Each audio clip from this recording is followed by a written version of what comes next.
السلام علیکم شیخ صاحب، سوال ہے محرم میں کالے کپڑے پہننا کیا اسلام میں جائز ہے؟ صاحب، سیدہ عائشہ رضی اللہ تعالیٰ عنہ کی روایت ہے کہ نبی کریم صلی اللہ علیہ وسلم نے ایک بار کالے رنگ کی کملی اوڑھی تھی، اور سیدہ عائشہ رضی اللہ تعالیٰ عنہ نے فرمایا کہ اے اللہ کے رسول، کیا جچ رہی ہے آپ کے اوپر؟ آپ کا سفید رنگ اس کالی چادر کے اندر، اور یہ کالی چادر آپ کے سفید رنگ کے اندر گل مل گئی اور بڑا خوبصورت آپ لگ رہے ہیں۔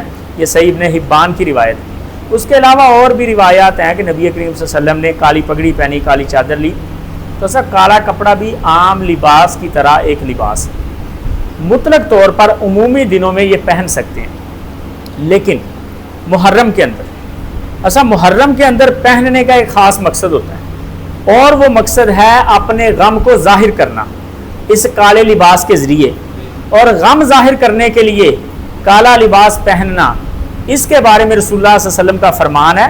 آپ نے فرمایا کہ کوئی بندہ 3 دن سے زیادہ اپنے غم کو لمبا نہیں کھینچ سکتا سوائے بیوی کے۔ بیوی خامد کی وفات پر 4 مہینے اور 10 دن غم ظاہر کر سکتی ہے اپنا، تو 1400 سال بعد غم ظاہر کرنا کالے لباس کے ذریعے محرم میں شہادت حسین کا، یہ درست نہیں ہے نبی کریم صلی اللہ علیہ وسلم کے اس فرمان کے مطابق۔ تو محرم میں جو کالا لباس پہنا جاتا ہے وہ 1400 سال پہلے ہونے والے واقعے کی، حادثے کی، سانحے کی غم کو ظاہر کرنے کے لیے پہنا جاتا ہے، لہٰذا یہ درست نہیں ہے۔ اور جو بندہ عمومی طور پہ پہن رہا ہے وہ شیعہ میں سے نہیں ہے یا اس غم کو ظاہر نہیں کرنا چاہ رہا، اس کو بھی چاہیے کہ وہ بچے، تاکہ ان دنوں میں تشبیہ، مشابہت نہ اختیار کرے ایسے لوگوں کے ساتھ۔ من تشبہ بقوم فہو منہم۔